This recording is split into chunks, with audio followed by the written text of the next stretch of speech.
Hey students, welcome to episode 52 of the Film Student Podcast. I'm your host, Tony Lazzeroni. My guest this week is Cara Powers from the Yellow Cohort. We talk about her love of dark comedy, starting out as a theater kid, and her idea for a documentary project. On with the show. Your actions led to your descent, and you spend your time wishing for something else. I was in theater for a really, really long time. I did a couple of shows that kind of left me feeling disillusioned. I knew that I wanted to be like in writing and maybe in directing, but I didn't want to be in theater anymore. And I thought that, film might be the way to go. Was it the content of the shows, or was it just the people mechanics? It was okay. the people, honestly. And so I was looking into like film programs, and a 1 year comedy program kind of sounded almost too good to be true. Yeah. So I was like, I got to go to that. Where were you at before? I was in Kansas City. Okay. So this is completely new moving to Chicago for this. Yeah, I've been to Chicago. I've never lived here before. Nice. Yeah. And so had you done theater like growing up, or was that I started in theater when I was 5. Oh, so wow. It's been a long time. Like community theater or? So it was community theater, and then I got 2 degrees in it, so eventually it became professional theater. Oh, wow. Yeah. Where, in Kansas City, or did you? For the professional theater? Yeah. Was in Kansas City. Yeah. Wow. I didn't know they had a theater scene. Yeah, right? I guess most cities probably like, have some sort of theater scene. It's kind of on the up and up. Yeah. Which side of Kansas City?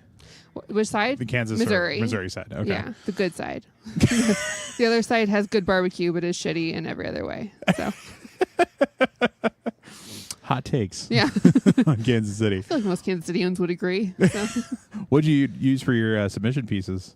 I had a play that I wrote. Mm-hmm. It was a reimagining of Leave It to Beaver, where Beaver kills his entire family. And it's like the Wally's a girl in it, and she's the only one that can like see through it, and so she's the first one that he kills. It's pretty bloody, but pretty funny. So A very dark turn. Okay. Yeah. How about for the written piece? So my essay was about feminism and pedophilia in Disney movies. And my core argument was that Ursula was the original feminist. Okay. So, I can see that. Her entire thing was she didn't want this 14-year-old to like change herself to go fall in love with a man that she couldn't even like interact with at all. She didn't know Eric. She saw him on a boat and he smiled at her. Like that's. So you're in Camp Ursula, is what you're saying? I mean, in The Little Mermaid. Yeah. Like Ursula has a point. Yeah. All right. Fair enough. Yeah. So what is that kind of your bend is towards darker humor? Like, yeah, definitely. Like I could see myself going into like horror comedy type stuff. Like, are you talking like Shaun of the Dead, or more towards like? I like Shaun of the Dead. My very favorite horror comedy is Tucker and Dale vs. Evil. Okay.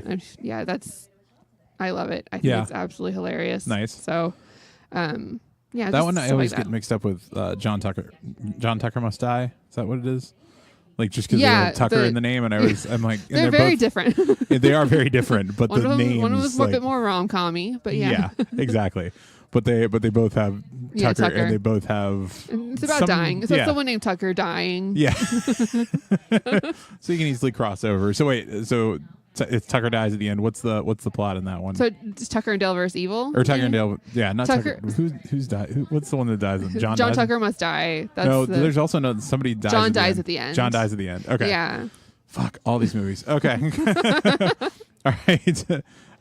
Tucker and Dale versus Evil. Yeah. What is that? What's the plot Tucker then? and Dale versus Evil is about you have 2 camps of people. You have like these college kids, these like really good looking college kids, and then you have these 2 hillbillies. Okay. And the hillbillies, like they have like through a series of like misunderstandings, the college kids end up thinking that these hillbillies are going to murder them. Okay. But what actually ends up happening is that the college kids just keep dying through like crazy accidents. Like one of them is running and he jumps into a wood chipper, and like it's just all these things keep happening. And so Final Destination without anybody pulling the strings. Yeah, there's nobody pulling the strings, and so the hillbillies are like, why are these kids killing themselves on our property? Like what's happening? And then like towards like about like 2/3 of the way through the movie, it switches and like it just kind of flips on its head, and I don't want to spoil anything if you haven't seen it, but It's funny. I'll have to track it down. Yeah. But so is that what you were? Is that was your influences coming up? Were like dark comedies like that, or what were you into? Definitely darker comedies, like Groundhog Day is pretty dark, and that's the one that like my family watched all the time. Yeah. And like The Burbs, we watched that a lot, which I hated. I was so scared of that movie. I was so scared of that movie. So yeah, I mean, there was some darker stuff, and then then there was like Harold and Maude was like, it's probably Harold and Maude's like my very favorite movie. Yeah. So like that's one that I watched all the time. And My term 3, I have a little like nod to Harold and Maude at the top of mine, that she's the main character is trying to commit suicide. Oh yeah, I remember that, and I was She like, goes and this puts on the record yeah. player, but it's not Suchan Stevens or Cat Stevens. It's a friend of mine's music, but Yeah. it's. No, I remember watching I'm sorry that and you going, had to go to hell. I remember watching that and going, that's very Harold and Maude. Like, yeah. Totally lifted from Harold and Maude. Yeah. I will. It's a great opening scene though. I will outright It's admit that. fantastic. Yeah, and it's just light enough that you're like, oh, I can smile at this, and then But just also dark it's enough so that you're dark. like, she's trying to kill herself, but she's Yeah. okay. She lives. Yeah.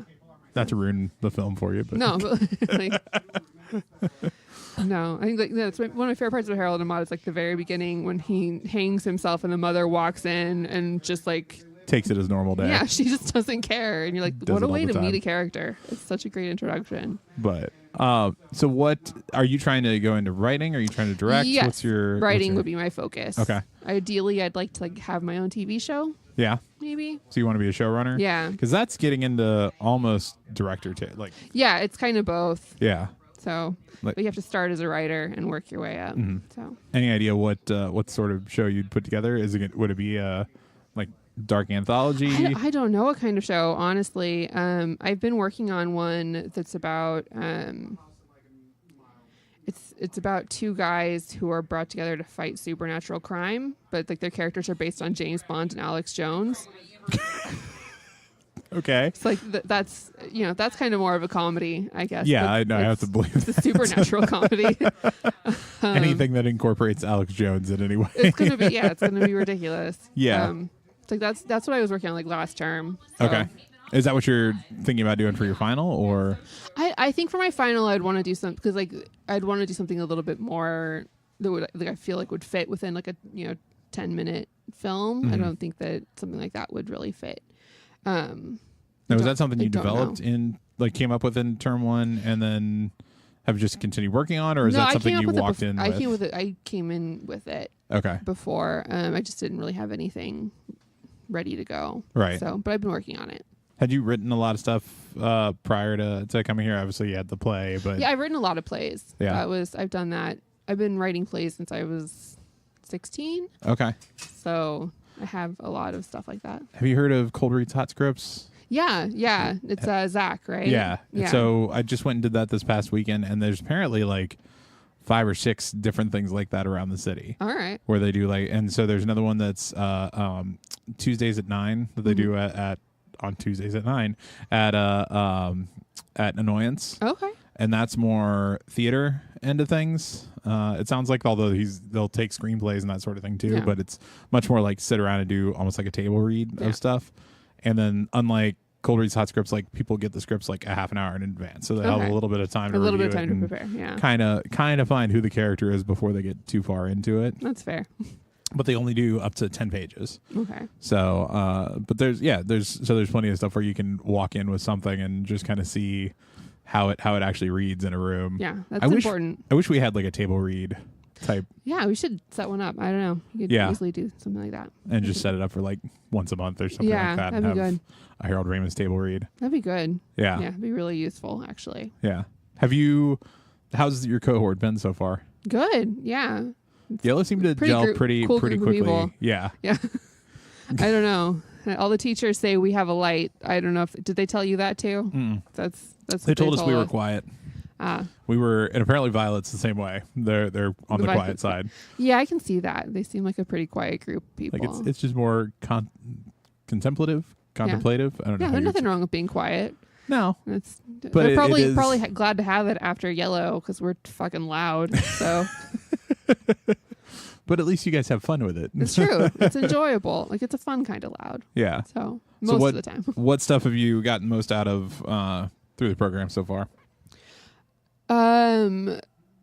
I mean, I think the stuff I've learned the most about is like audio and actual filming. Cause like I don't have any kind of background in that. It's like it's given me a lot more confidence to actually go out and film stuff. Which kind is of nice. being on set has been. Yeah, it's been really nice. Just like being on other people's sets and. Has it mostly been your class, or did you get to go on some of? I was ours? on. I did a couple of the cyan and magenta ones. So last term. Who's were you on for those? I was on Carly's and Vivi's. Okay. And then I PA'd on Friday. Bridie is working on something, and so I came and PA'd for her for a few hours. Okay. So, Was that the improv guru? Oh, yeah. thing? Okay. So I worked on that one too. Okay. But I think we ships passing in the night because I was data technician. Yeah. In the morning. I came in the afternoon. Yeah. So. And then the second day I was in the afternoon. Yeah. Yeah. Yeah. So we just missed each other. Womp womp. But that's wrapping up. I think as we speak. Yeah, I think today is their last day of shooting. So I'm interested to see what happens with that one. Yeah, I don't know anything about it. I didn't get to see any of the acting or anything, so I'm really curious to see. I got to see a lot of the footage, but it's coming from the Alexa, which doesn't record audio. Yeah. So I didn't have any audio to pair it with to watch. So I was just kind of like seeing. It looks nice. Yeah. They were calling for the everybody to send in their headshots for which they have now plastered up on the wall behind the character in one section. Yeah. So mine and Morgan's and like a half dozen other people that I recognize were all up on that one.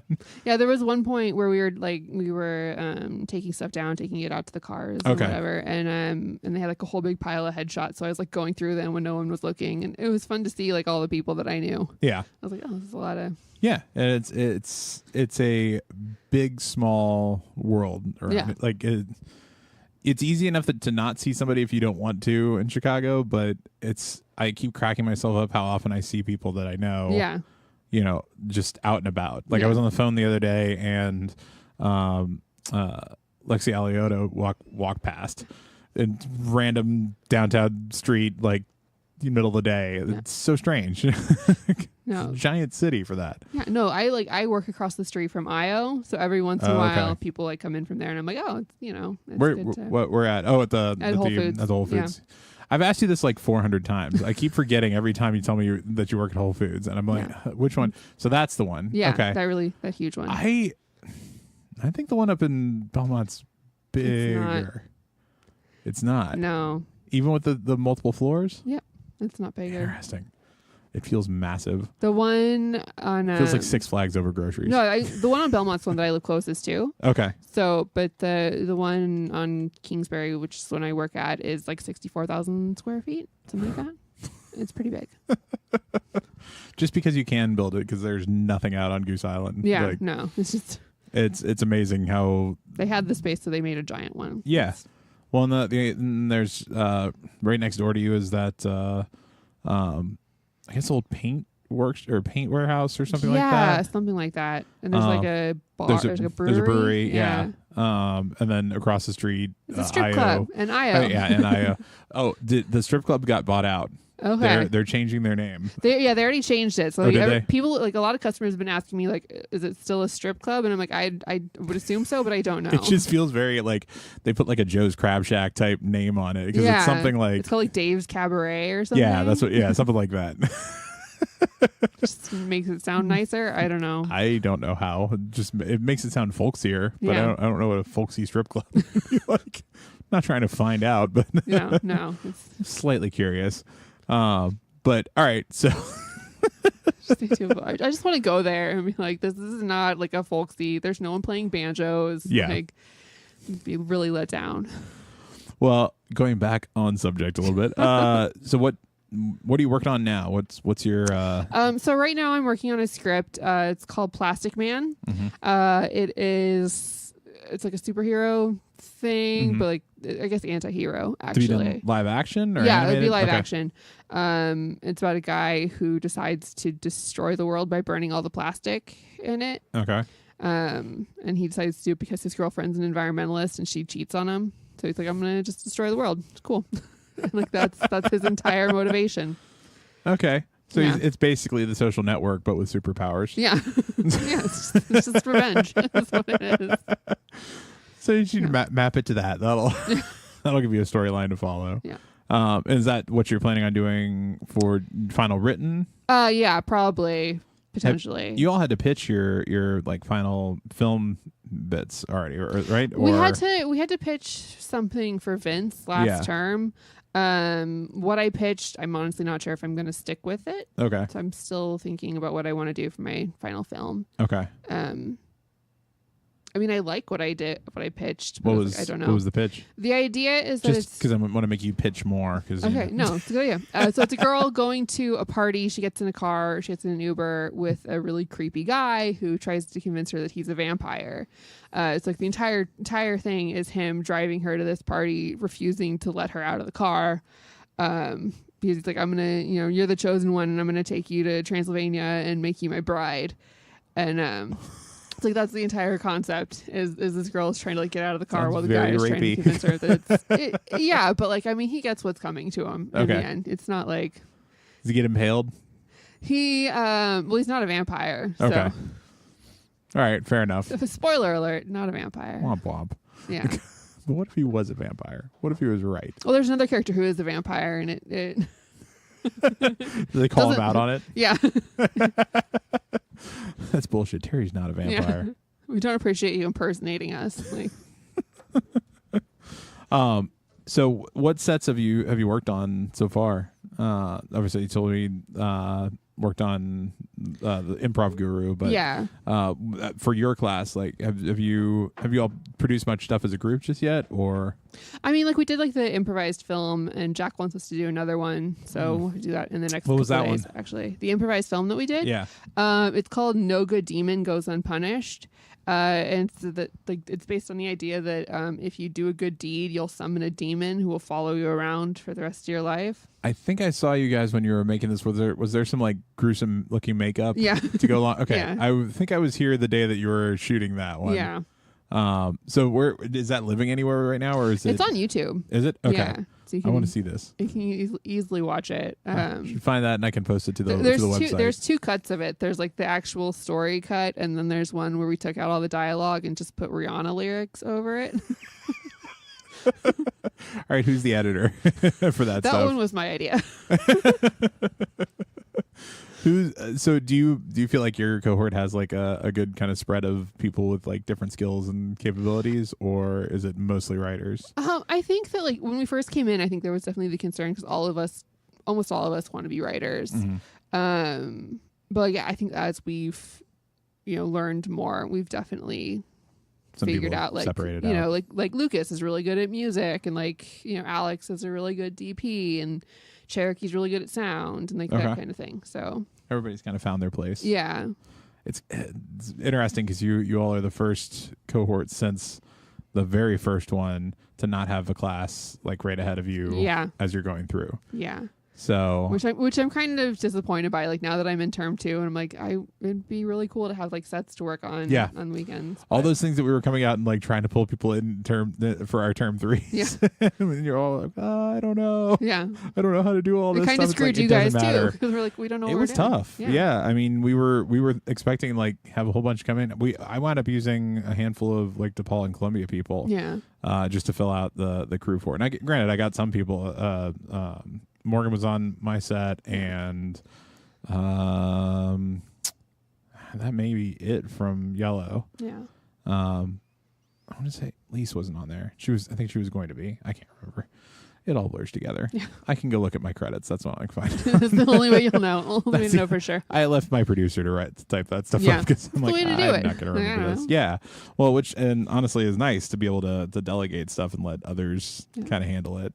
What did you do on yours? Did you write and direct it, or did you? Yeah. So my term 3, I wrote and directed, and I brought in a friend of mine because I DP'd a bunch of stuff too, Mm-hmm. and so I had a style that I wanted to go for, but I wanted somebody that was better with lighting because Yeah. I still suck with lighting. I have a general idea of how to use it and how to position lights and that sort of thing, but I haven't gotten the knack for the art form because I haven't spent a lot of time That's fair. working on it. Yeah. It's only like when I'm forced to, which I feel like is most film stuff for me. I only figured it out because I was forced to figure it out because I couldn't find somebody else that was reliable for it or that knew how to do some part of it or something like that.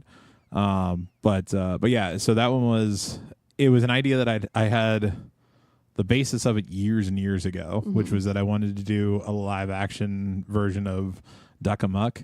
It's this old Looney Tunes cartoon where Daffy Duck gets in a fight with the animator. Okay. And all right. turns out in the end the animator's Bugs Bunny. Yeah. But it's just an antagonistic relationship where the animator is kind of screwing with them. So my first draft of the film was basically just that, but not those characters because I'm never going to get the license. Obviously. Yeah, you can't do that. And I kept on getting the feedback of like, there's no stakes. I don't care about this person. They're just being a jerk to be a jerk. Meaning the one who's actually getting screwed with, not even the editor. Yeah. Like, I don't necessarily understand what's going on. So they're like, you need stakes between these two characters. And I thought about it, and it's like, yeah, well, there were stakes automatically with Bugs Bunny and Daffy Duck. You know who those characters are coming in. You have that benefit.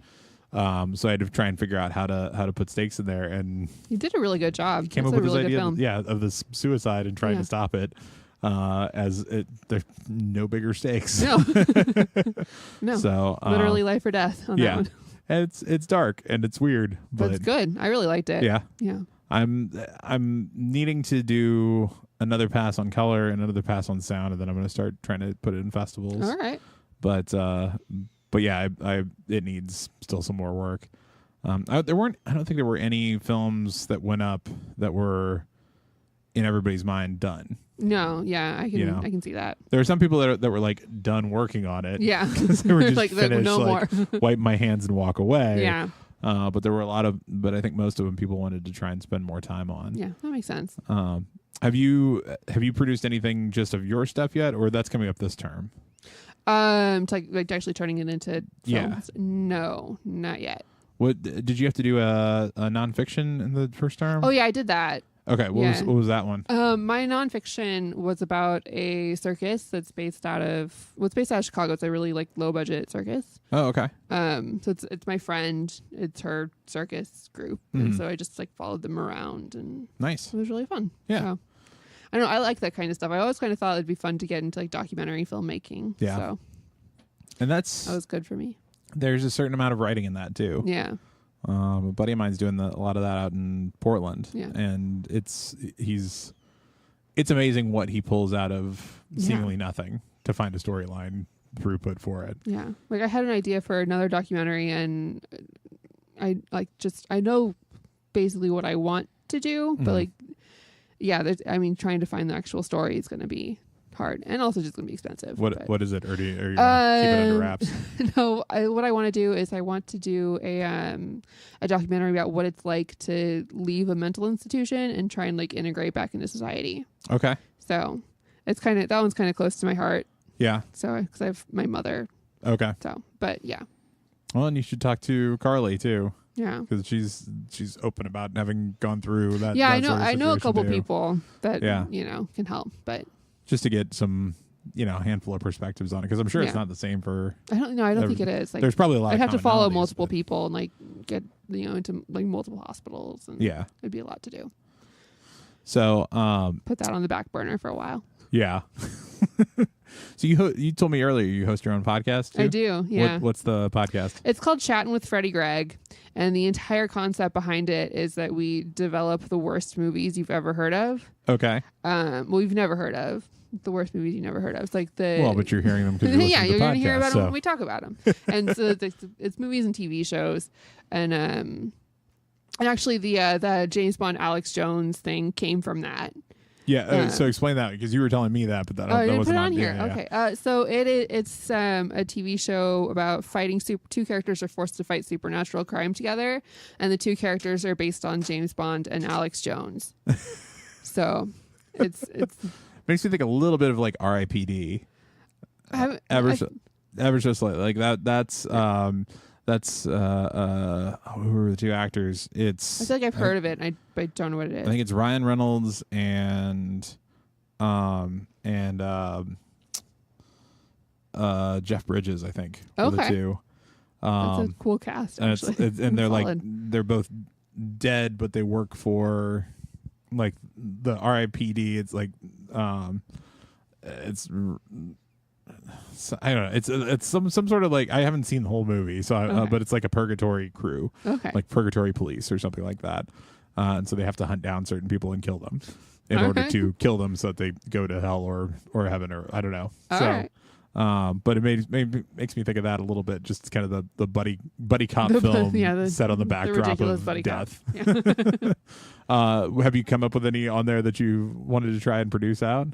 There's a couple. There's that one that I really like that one. We have another one called Buddy Cop Mermen. Okay. And it's two mermen who, when the elder of their village under the sea is killed, and so they're forced to come to Earth or come to land to solve the crime. Yeah. But they're mermen. They don't know how to like live on Earth. Like it's, there's a little bit of like crime fighting, buddy cop type stuff, but mostly it's just them like getting into ridiculous situations that like the average human would know how to get out of, but they have no idea.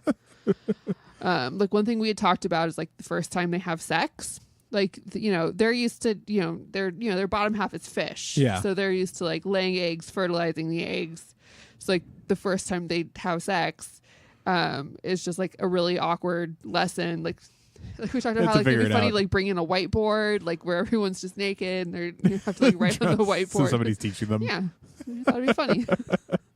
So, were you doing that podcast before you came here, or is that okay? I like submitted a link to that. Okay. Along with my application, so and I actually think they listened to it when they. Are you as retentive as I am about watching like the download numbers? And see absolutely. When stuff ticks up and see like what regions stuff is coming from. Like I see this one came from Chicago. All right. But so is this what's your big hub? Is it back home, or is there some random part of the world where people are listening from? Mostly it is Kansas City, but because my co-host comes from Chicago, we do have a decent following here. Yeah, well, Naperville. Yeah, for this one, it's interesting seeing like the random. DC, Maryland, Virginia, because that's where I'm from. So I have some listeners there. Obviously Illinois, because there's a ton of people here that listen to it. Texas, because that's where my family's from. But there's actually like a decent contingent from Chicago or from LA, California, and a decent contingent from New York too. Okay. That people, I don't know if it's people in the industry or people that were in the school that have moved or what. But yeah. But somebody's listening. Hello, people. Hello, someone who's listening. Recruit me for your thing. Right? I want to work on whatever it is. But it's, So if people want to, so in kind of wrapping up, if people want to find your podcast or find you, see what stuff that you're working on, where can they track you down? You can just go on Facebook. Honestly, Chatting with Freddie Gregg is my podcast, and it's probably the easiest way to find me. Is it Freddie? How's Freddie and Greg? So Freddie is FRDDIE, and then Greg FREDD. FREDDIE. There was no E in there the first time. just guess. Take a wild guess. And then Greg is GREGG. Okay, cool. So and if they want to find you on social media. So my Instagram's probably the best way to go. Cool. And it's Fred Zesty. Fred Zesty? Yeah. Nice. Is that from the podcast or is that predates it actually. The names are totally unrelated. It's just awesome. Yeah. Well, I appreciate you coming on. No, thank you for having me. And that was Cara Powers. Thank you to Cara and to the Harold Ramis Film School and the Second City staff for their help. The song on this week's episode was actually the one I used for my final film during the Harold and Maude hat tip that I was talking about during the episode. It's called I'm Sorry That You Had to Go to Hell by Derek Evry. Find more of Derek's killer music at derekevry.com. That's DEREKEVRY. This show is recorded and edited by me, Tony Lazzeroni. If you want to hear more from me and my classmates, teachers, and a few special guests, make sure to subscribe to the podcast. If you have questions or comments, send us an email at filmstudentpod@gmail.com or find us on Twitter and Instagram at filmstudentpod. And be sure to check out some of my and my classmates' work at filmstudentpod.com, where you can also find links to all of our past episodes. See you all next week. Class dismissed. makes you